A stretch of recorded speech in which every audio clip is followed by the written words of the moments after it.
So in this video, let's try to create another Turborepo. So what we will do is npx create.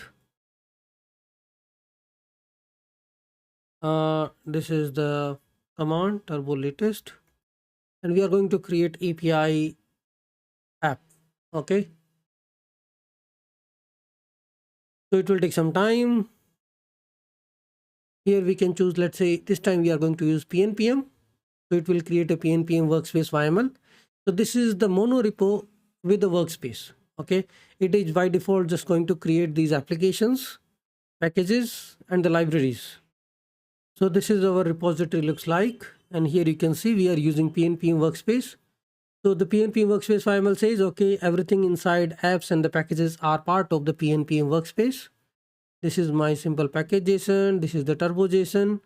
And these are a couple of projects which we have created. I mean, if you don't want them, just remove them so that we can just do a fresh installation. I will just call it as a delete, web delete.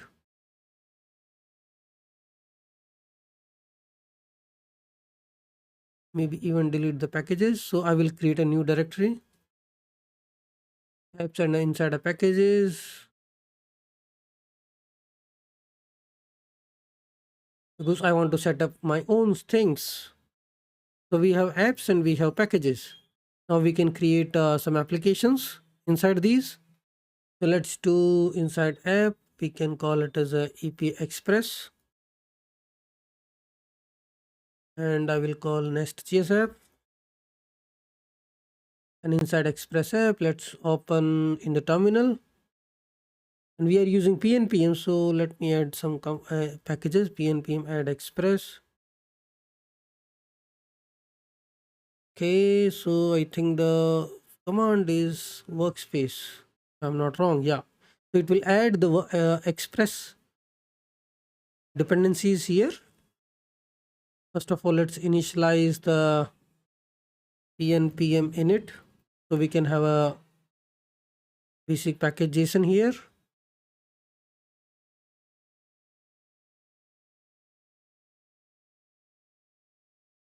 Okay, yeah, I was running the command wrong. We need to do PNPM add Express. And when you do -w, right, what it does is you are adding a dependency at a workspace level, right? So that means it has added a dependency here, which we don't need. Okay, we are installing the dependency at the local project, so we can just do PNPM add Express. Maybe let's say body parser. If you want to install, this is how you will do PNPM add body parser cookie parser. And here I just creating an index.js file, a basic HTTP server we are creating. That is nothing but a simple Express app. And in another folder, I will go to the Nest app, open in the integrated terminal. I will create a API app,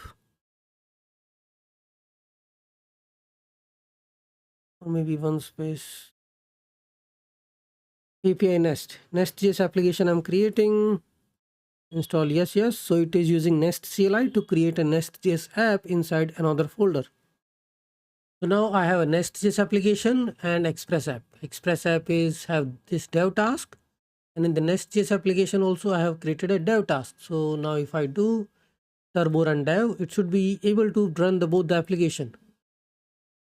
How can I switch this? So this is running the first task, and then that is running the second task. So both the tasks are running.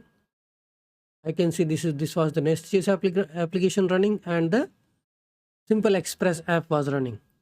Let's see how we can optimize build using TurboJSON, same as in the NX. Here we can see build depends on build, output is inside a dist folder. I mean, we are not using NestJS project. So let's clean this thing. I can have a simple pipeline.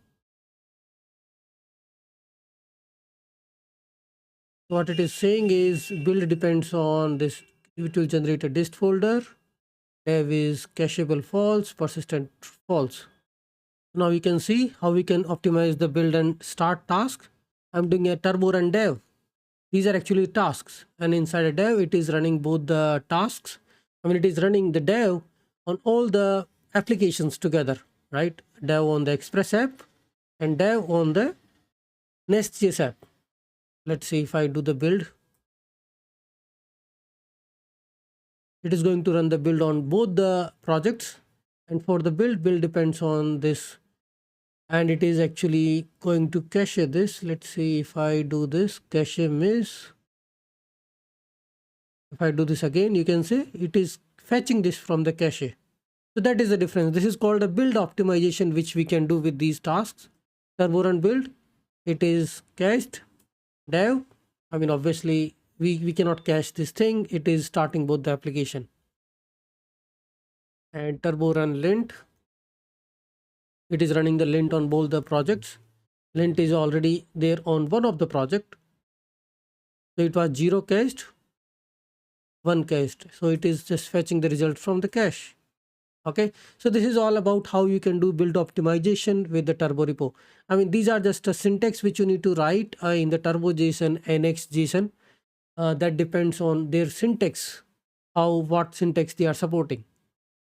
So I think these are the tasks, and these are the steps, right? Run build, run lint, you can directly run from here. Run build using, because I have installed this VS Code plugin. Okay, that's all about Turborepo build optimization.